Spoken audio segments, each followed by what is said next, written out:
So you're with a colleague who's just making an arrest of someone who's been aggressive towards them, but has now calmed down and they're being compliant. But you see your colleague applying more force than is necessary in that arrest. What are you going to do? Now, this is a sort of question that's being asked by forces across the United Kingdom as part of the police recruitment process in what's called the final interview. And in this video, I'm going to share with you another 4 questions just like this. Actually, do you know, I've just been going through our list of questions from our question bank. I'm not sure which 5 to actually share with you. There's one of them that I think I should definitely share with you. So actually, I'm going to share 6 questions with you. So wait until the very last one. The last one is an absolute killer. So these are sort of questions that are being asked in final interviews. And at this moment in time, as I speak, one of my colleagues, Raj, is actually taking a small group of individuals who are preparing for their final interview through questions like this in one of our small group webinars where we actually practice the sort of questions that you're going to get. This is part of our Academy program. This question bank is what you can access as part of the Academy program. If you'd like to find out more about how we can help support you to succeed, check the links below. I'm Brendan from Bluelight, by the way, and over the past 30 years, I've been coaching and supporting people just like you to succeed in the police recruitment process, in specialist interviews, in the police promotion process, all the way up to superintendent. I've been in the police sector now for 39 years. I joined the police in 1985. So there's not much I don't know about the recruitment process. Let's dive in. So more questions, another 5 questions. There's one I've just given you. How about this one from our question bank? You witness a fellow officer committing a minor offence. Would you report it? And how would you balance loyalty to your colleagues with your duty to uphold the law? Oh, that's a tough one. But again, that's a question that is being asked by a force in the United Kingdom. About this one, about handling evidence. So if you discover that crucial evidence in a major case that you're involved in has been obtained illegally by a colleague, when I say illegally, contrary to the Police and Criminal Evidence Act, what would you do? How would you approach the conflict between securing a conviction, which is what that might do, and upholding legal procedures? Great question. And if you're thinking, oh, surely that sort of thing wouldn't happen. Really? Listen, I joined the police in 1985. People often refer to the good old days. In many ways, it wasn't that good. I have actually been through this where a colleague of mine, a fellow detective, tried to get some evidence fabricated. I'm not going to go into it any further, but it was dealt with. I raised the issue. Oh my goodness, that was tough. That was really tough. All right, how about this one? Conflicting orders. You receive an order, an instruction from a senior officer that you believe to be unethical or even unlawful. How would you handle that situation? Tough, huh? And again, I've been through this. I've challenged one of my sergeants when I was a constable. When I was a sergeant, I challenged one of my inspectors because I believed the instructions they were giving me were actually unlawful. Not just unethical, but were actually unlawful. Personal bias. How would you ensure that your personal beliefs or biases do not affect your professional judgment and actions?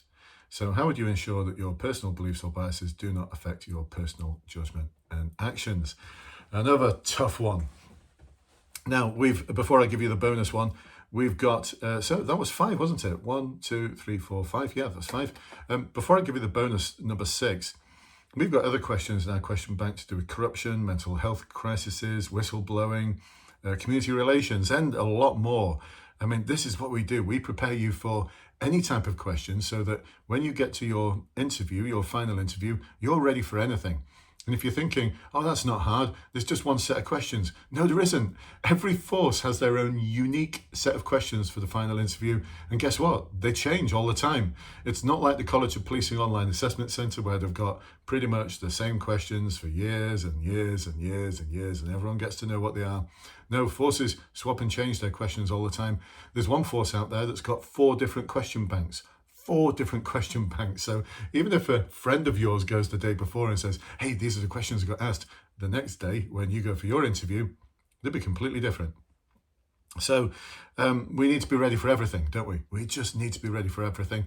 And if you want a better foundation, if you just like come across this video and you're thinking, I'd like to have a foundation, a starting point, then if you're not a member of our Facebook group, you can check the links below and join that Facebook group. And in that Facebook group, you're going to find over 25,000 people just like you, all supporting each other for the recruitment process and for their careers as well. So an amazing group. About 7 years old now. It's been around for a long time. So please do join that group. If you're not in that group, you are missing out on so much guidance, so much support, so much peer support. It's just an amazing place to be, an amazing community. So question number 6. Actually, before question number 6, if you'd like to find out more about our Academy program, then again, check the links below. There's a form to complete. Complete that form. We'll have a 45-minute long conversation with you to see if you're a good fit. It is a significant investment. We do a lot of one-to-one work with you, small group webinars, but we also guarantee that you're going to pass. So if you don't pass, we actually give you your money back. How about that? All right, number 6. You're going to like this one. And actually, it's super, super relevant because some officers have just lost their jobs over the past couple of weeks in 2 different forces for doing this exact thing.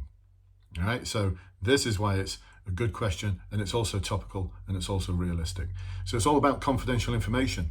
So here's the question. How would you handle sensitive or confidential information, especially in cases where there may be pressure to share it, either internally or with the public?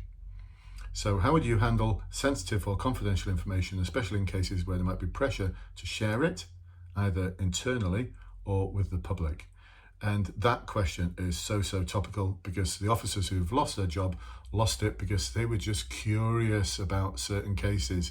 And they were looking up information about those cases or asking people who are involved in that case to reveal information from that case. And they had no policing purpose to do so. And they've lost their jobs for it. That's it. They're gone. It's gross misconduct. It's actually against the law. So fantastic question, that one. Really, really tough question. Really challenging question. So there you go, folks. There's a quick hop, skip and a jump, a quick insight actually into the sort of questions that are being asked. You know, every one of those questions is being asked currently by police forces in England, Wales, Scotland, Northern Ireland. We're not sure about at the moment because they're not recruiting, and they don't actually run a final interview. They just run an assessment centre. So if you'd like to find out more or you want to ask any questions, then put something in the comments below, and we are there for you. We'll always try and get back to you if you've got any questions. Hope you've got something out of this one. Helps you prepare for your final interview. And like I said, we're here for you in our Academy program. Just give us a call and see what we can do to see if you're a good fit. And I'll take care of yourself, and I'll speak to you soon. Bye-bye for now.